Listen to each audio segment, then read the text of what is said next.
The courtroom felt alive, as if every panel of dark wood and every pane of glass carried the weight of anticipation. A hushed crowd filled the gallery, their eyes locked on the two figures at the center of the storm. At one table, Congressman Jasmine Crockett straightened her blazer and set her jaw, her gaze sharp as a blade. Across from her, Vivek Ramaswamy sat with the practiced ease of someone who had lived many hours in the public eye, hands clasped lightly as if nothing in the world could unsettle him. The murmurs died when the gavel fell. A silence so deep it seemed to press against the wall settled over the room. The air smelled faintly of polished oak and sweat, the kind that clings to people when history might be about to turn. Narration guided the scene as though from above. This was not a trial of crime. It was a trial of truth. Whether words meant to dismantle wokeness would stand when measured against the weight of lived reality. Crockett rose, slow and deliberate. Her heels clicked against the marble floor as she moved toward the podium. She paused, scanning the faces in the gallery. Students, business leaders, reporters, their pens poised. Parents, some with worry creased into their brows, everyone waiting for the clash that had been promised. Her voice, when it came, was steady, but searing. "Mr. Ramaswamy," she began, "you've built a platform on the idea that wokeism is America's disease. You call it poison, a threat, the rot of our nation. But what you refuse to acknowledge is the very real damage such rhetoric inflicts on people who have been denied opportunity for generations." Vivek leaned forward, offering a faint smile that never reached his eyes. "Congresswoman, I believe in truth, I believe in merit, and I believe that identity politics, what you defend, tears us apart. That's not rhetoric. That's reality."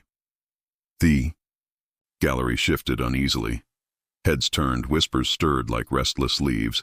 Jasmine's gaze sharpened. "Reality?" Her voice rose, not in volume but in force. "Reality is the single mother who works 2 jobs and still can't break into an industry that favors connections over competence. Reality is the black business owner denied loans by banks that look the other way. Reality is the student told their history is too inconvenient to teach. You want to talk about merit? Then we must talk about the barriers built before a race even begins." She pressed her hand lightly to the podium, steadying herself, the fire in her tone burning hotter with each syllable. The cameras flashed, capturing every flicker of her expression. The narration deepened. This was not opening argument. This was a declaration of war, a war not waged with weapons, but with words, evidence, and conviction. For the briefest moment, silence fell again. Then a ripple moved through the crowd, some nodding in agreement, others folding their arms in defiance. The lines had been drawn. Crockett's eyes didn't leave Ramaswamy's. "Facts matter," she said softly, almost like a vow. "But people matter more." And with that, the battle had begun. The hum of tension lingered in the air as the judge nodded for proceedings to continue. Reporters leaned forward in their seats, pencils scratching paper, recorders blinking red. Jasmine Crockett adjusted the microphone before her, the faint screech of feedback punctuating the moment. Her gaze held steady, unwavering, as if she could see through every layer of the argument she was about to unravel. The narration swept in. At the heart of the storm was a single question. Was the so-called anti-woke revolution an honest defense of free enterprise or a veil that concealed the erosion of equity? She clicked a remote and the projector screen behind her flickered to life. Headlines blazed across it. "Vivek Ramaswamy, wokeness is a cancer on capitalism." Another, "Ramaswamy declares DEI is a death knell for meritocracy." Clips rolled of his interviews, his voice calm but cutting. "When businesses prioritize politics over profit, everybody loses." Jasmine let the images hang in the air before speaking again. "You frame inclusion as a burden," she said, her voice steady, each word honed like steel. "You call it poison to our economy. But the evidence, the actual data, tells a story you cannot erase."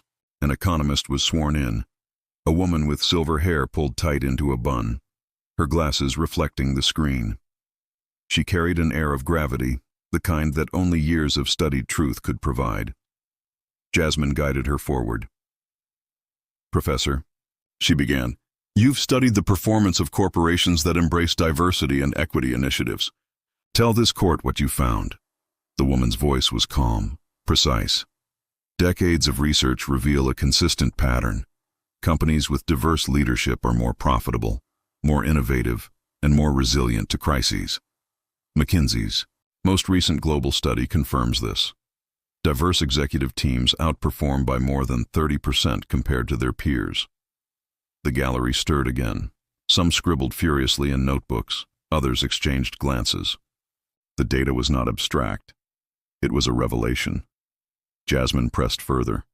"And how does this square with Mr. Ramaswamy's assertion that DEI destroys meritocracy?"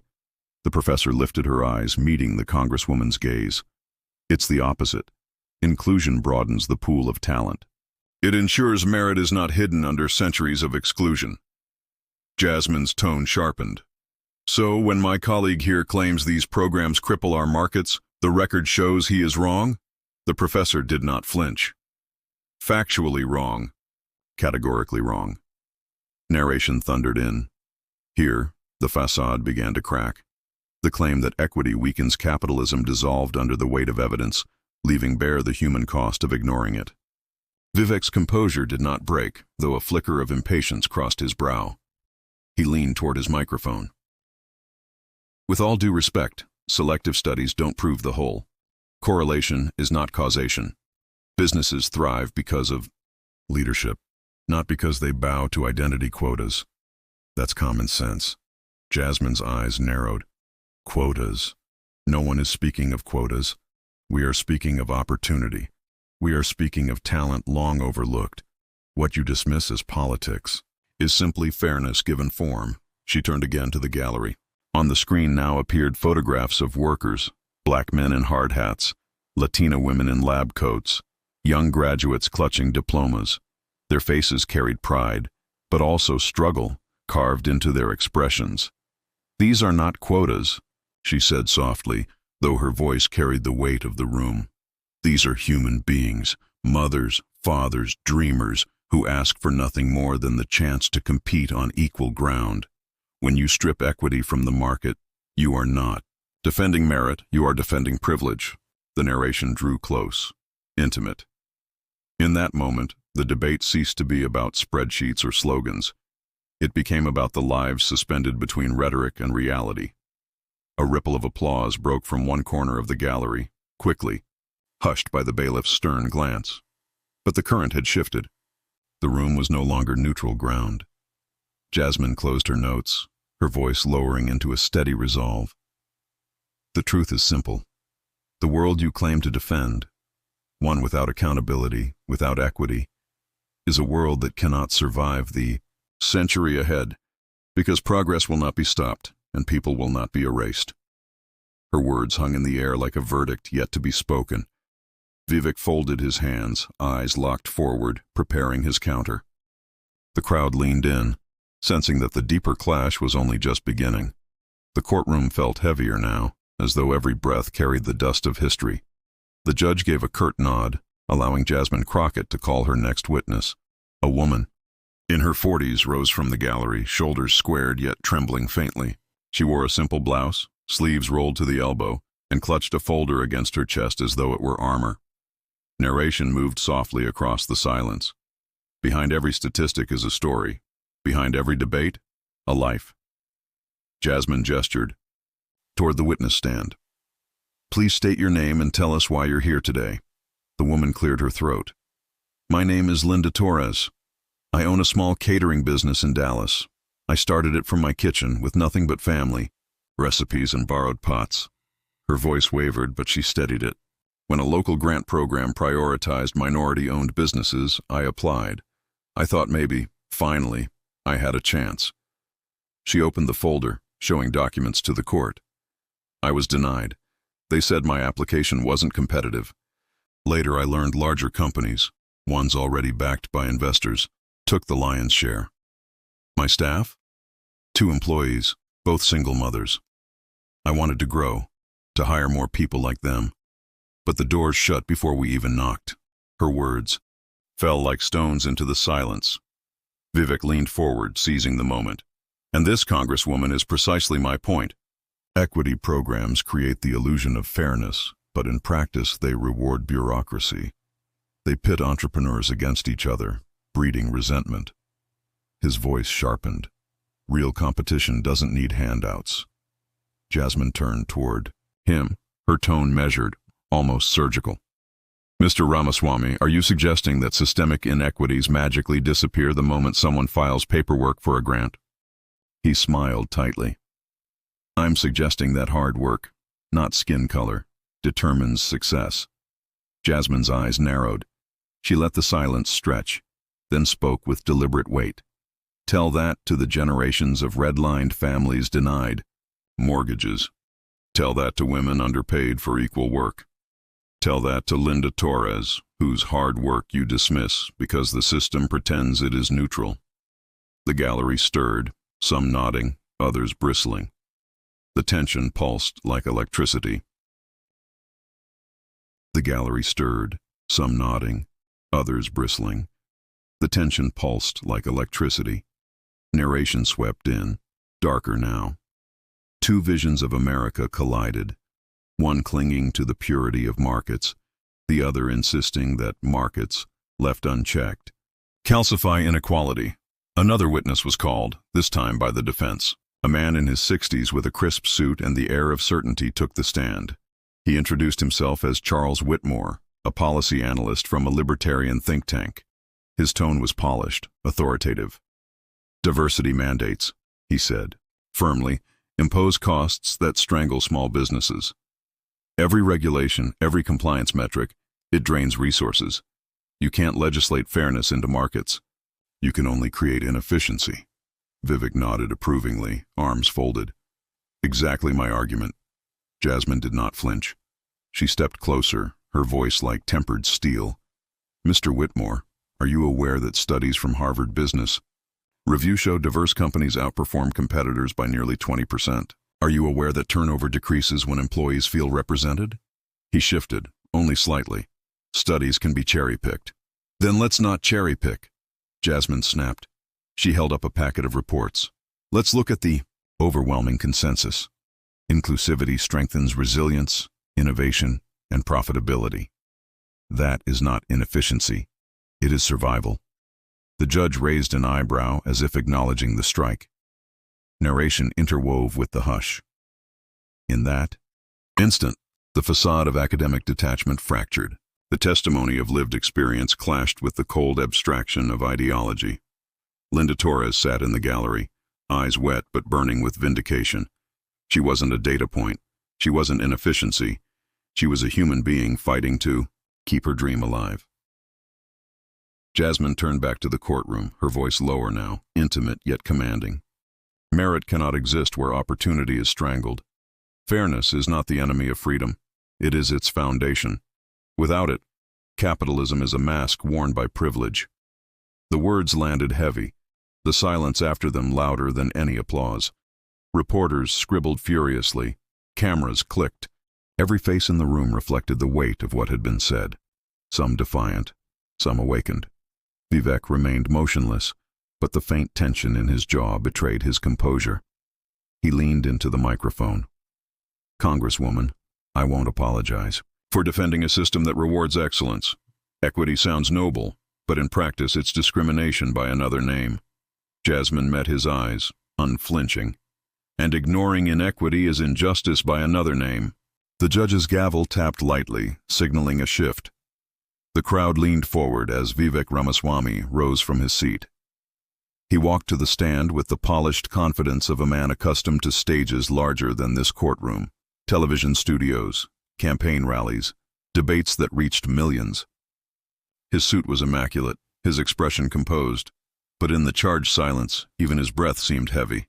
The narration framed the moment. Now the architect of the anti-woke crusade would defend his creation, not from a podium of applause, but under the scrutiny of truth. He adjusted the microphone, his voice smooth, deliberate. I've said it many times, and I'll say it again. Wokeness divides us. It teaches Americans to see themselves not as citizens, but as tribes.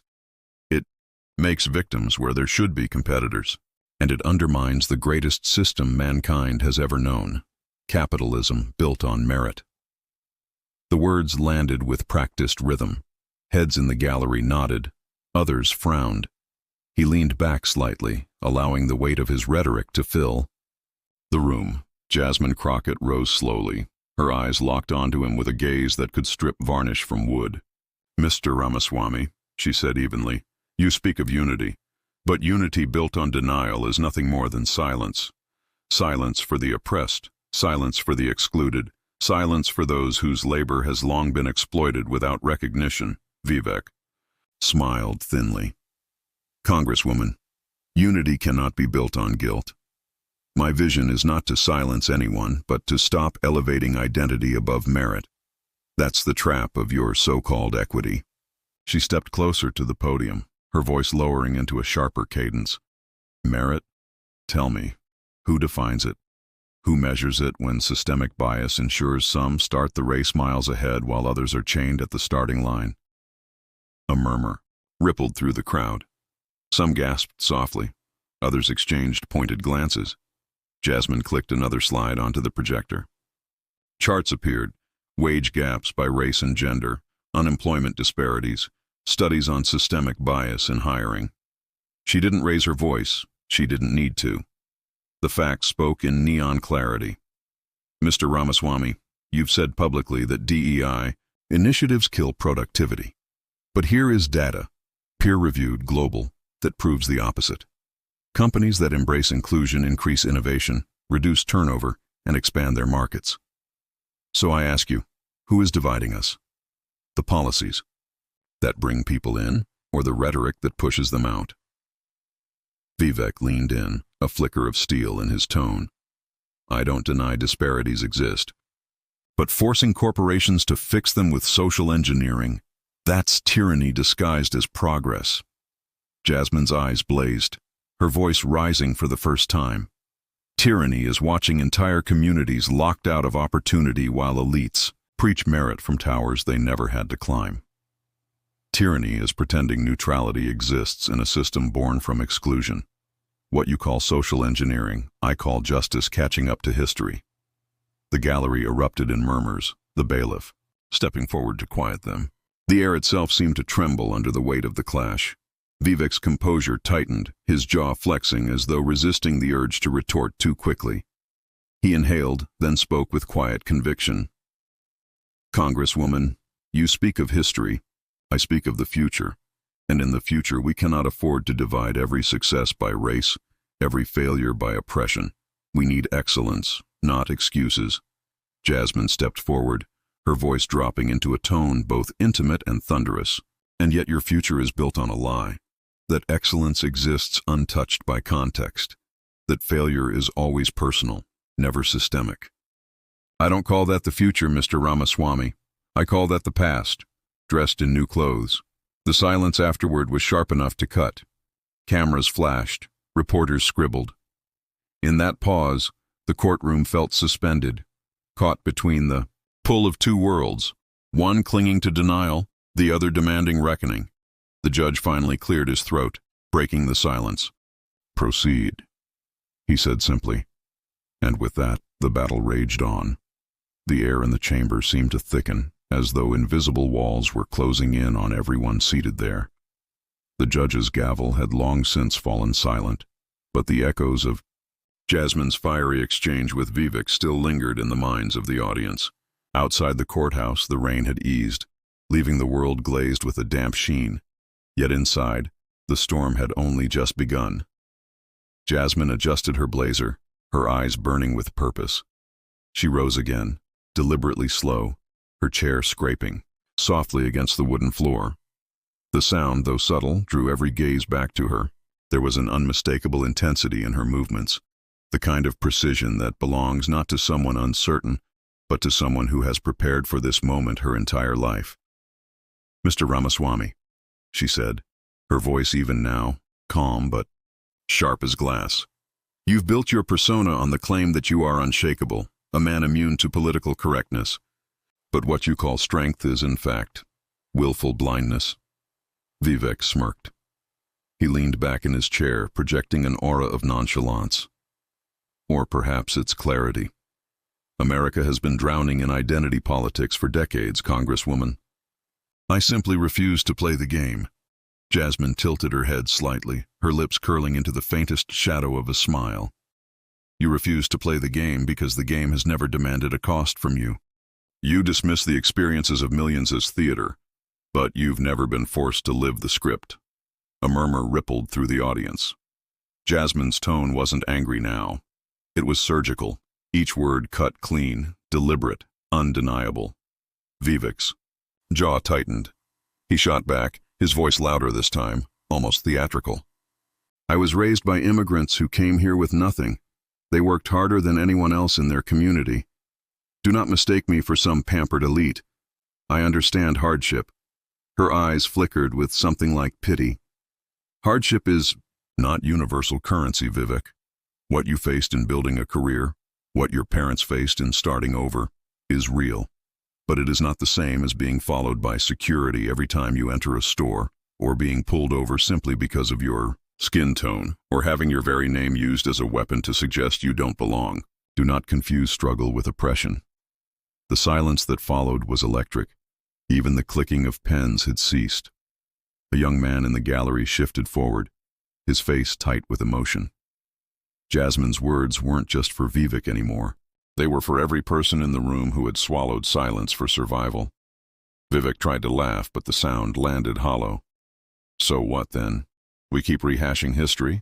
We keep dividing people into tribes until there's nothing left of America but fragments? Jasmine stepped closer, her heels striking the wood like the ticking of a clock. No. What we do is acknowledge the fracture so it can heal.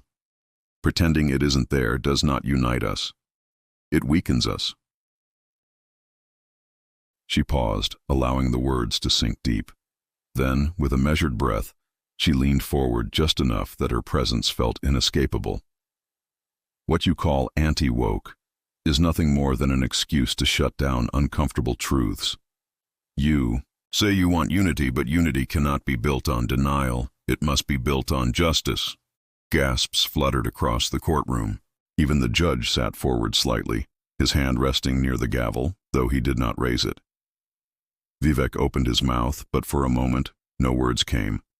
His composure, so carefully crafted, so public-facing, cracked ever so slightly. And, in that fracture, Jasmine's power surged. The gavel struck, echoing through the chamber like a thunderclap. The room hushed. Every eye turned toward Jasmine Crockett, who rose slowly, her palms pressed flat against the polished wood of the defense table. Her breath was steady, but her eyes burned with a kind of fire that no amount of pressure could extinguish. You want me silent, she said, her voice low but sharp enough to slice through the silence. You want me buried under procedures, drowned in objections, and cornered by men who have spent their careers bending truth until it no longer resembles reality. But I'm not here to bend. I'm here to break the cycle. A ripple of murmurs swept the crowd.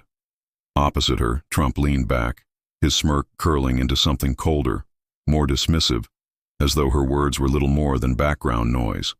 He raised a hand, waving her off. This is nothing but theater, he scoffed, his voice carrying just enough to stir laughter among his allies. She's grandstanding. That's what she does best. Jasmine turned sharply toward him, her expression unflinching. Theater? Her voice rose, layered with contempt and conviction. The only performance here is yours. You've spent years convincing the world that truth is a weapon to be buried, that accountability is something reserved for others, never for you. But today, right here, in front of this court, you'll learn that the curtain always falls, even on the loudest performers. The judge's gavel struck again, urging order, but the energy in the room was alive, thick, electric. Spectators leaned forward in their seats, sensing that what was unfolding was no longer just testimony, but a reckoning. Trump leaned forward now, his smirk faltering. You think you can challenge me?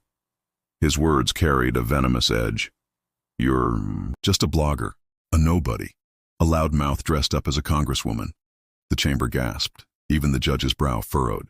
Jasmine froze for a moment, not because the words cut her, but because she recognized them for what they were. A desperate strike, the kind of insult meant to undermine her very identity. She tilted her head, a slow smile creeping across her face, one that wasn't born of humor, but of certainty. "A blogger?" she repeated softly, her tone dripping with disdain. She stepped closer, her voice gaining force with each word. "If exposing corruption, if standing for justice, if tearing down the lies you've built your empire on makes me a blogger, then I'll wear that title proudly. Because while you hide behind wealth, behind bluster, behind every excuse in the book, my words reach people, my words expose you, and no amount of sneering will erase that." The silence that followed was broken not by the judge, not by Trump, but by the audience. Applause hesitant at first, then swelling, rolling like a storm through the chamber. The gavel came down hard, but the energy refused to die. Jasmine stood taller, shoulders squared, her gaze locked on Trump. For the first time, his eyes wavered. Just a flicker, but enough to betray the truth. He had not expected her strength to rise from the insult he thought would crush her. And in that moment, the court understood. This was no longer a trial in the traditional sense. This was a battle of presence, of resolve, of who could command the truth when the weight of history bore down on them. Jasmine's voice, steady now, cut through the noise. "You tried to reduce me, but what you don't understand is that every word you use against me only makes me stronger. Because I don't stand alone. I stand with the people who are tired of being silenced, and we are louder than you will ever be." The gavel struck again, but even its authority seemed powerless against the tide Jasmine had unleashed. Jasmine leaned forward, her voice low but sharp enough to cut through the hush of the chamber. "You built your empire on the backs of working people, and now you sit here pretending to be the victim?" Her words carried a sting that rippled through the courtroom, and the audience leaned closer, captivated by the raw confrontation. Trump smirked, tapping the table as though waiting for his turn to pounce. "Spare me the speech. You're nothing more than a grandstander. You talk big, but when it comes down to action, all you do is point fingers." His tone was dismissive, but the heat in his eyes betrayed unease. Jasmine didn't blink. "Action? You want action? How about the countless families bankrupted by your failed ventures, the workers who never saw a dime of what you owed, the small businesses you crushed while lining your own pockets? That's not leadership, that's exploitation." The judge raised a hand, his expression stern, but the tension was already crackling in the air. Reporters scribbled furiously, cameras clicking to capture every flicker of emotion on the faces of the two adversaries. Trump leaned back, forcing a laugh that echoed hollowly. "You think the people care about some sob story? They care about results, and I delivered more than any of you ever could." His words drew scattered murmurs, but no applause. The crowd wasn't convinced, and Jasmine saw the shift. She pressed on, her voice firm, deliberate, every word sharpened to pierce the armor of arrogance before her. "The people care about truth, they care about integrity, and what they're seeing right now is a man terrified of accountability." A ripple of agreement moved through the audience, some even nodding in open support. Trump's smile faltered, replaced by a twitch of irritation he couldn't fully hide. He pointed toward her, his finger jabbing the air. "You don't know me. You don't know what it takes to lead this country. You're just another politician trying to make a name for yourself." Jasmine let the silence stretch for a moment, her eyes never leaving his. When she finally spoke, her voice was quiet but carried more weight than any shout. "I don't need to make a name for myself. My name is already written in the fight for justice, and history will remember you, not as a leader but as a cautionary tale." The chamber erupted with gasps, the tension boiling over into a storm of whispers, the words reverberating in every corner of the courtroom. The judge's gavel struck, demanding order, but the moment had already been sealed. Trump shifted uncomfortably, muttering under his breath, but the damage was done. The balance of the room had tilted, and Jasmine knew she had drawn blood, not with rage, but with truth.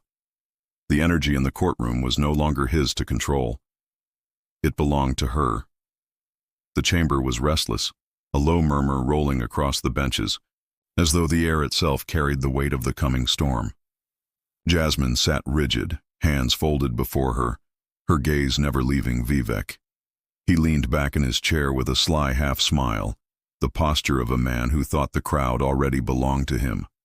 Cameras clicked in the corners.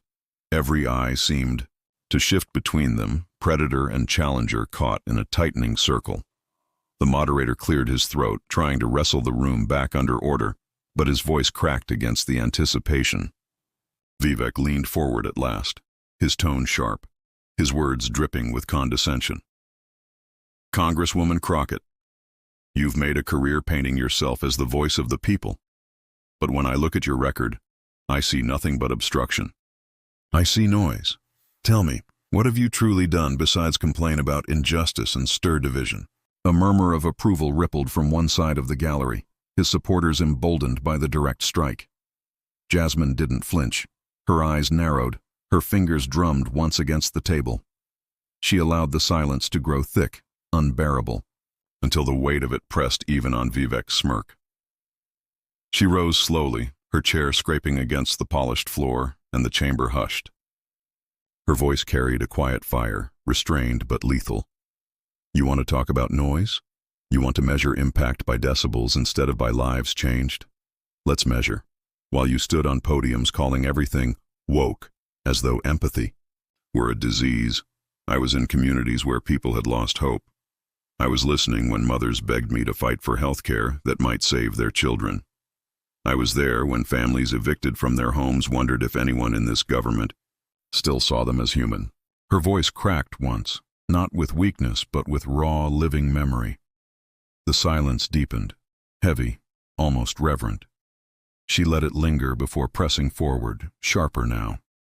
And while you brand every call for justice as division, tell me, Vivek, what is more divisive than dismissing the pain of millions as a punchline for your campaign? The room erupted. Applause surged like a wave, shouts echoing against the chamber walls. The moderator pounded his gavel, but the noise only swelled, the force of it impossible to contain. Vivek sat frozen, his smirk faltering, his jaw tightening, as though each clap hammered his position further into doubt. Jasmine didn't smile, didn't soak in the adulation. She stood firm, unblinking, her hand pressed against the table like an oath made solid. Her final words cut through the uproar, quiet yet devastating. You dismiss justice as noise because justice unsettles the comfortable. But know this, Vivek. Sometimes noise is the sound of a people waking up. The crowd rose to its feet, the thunder of their response drowning everything else.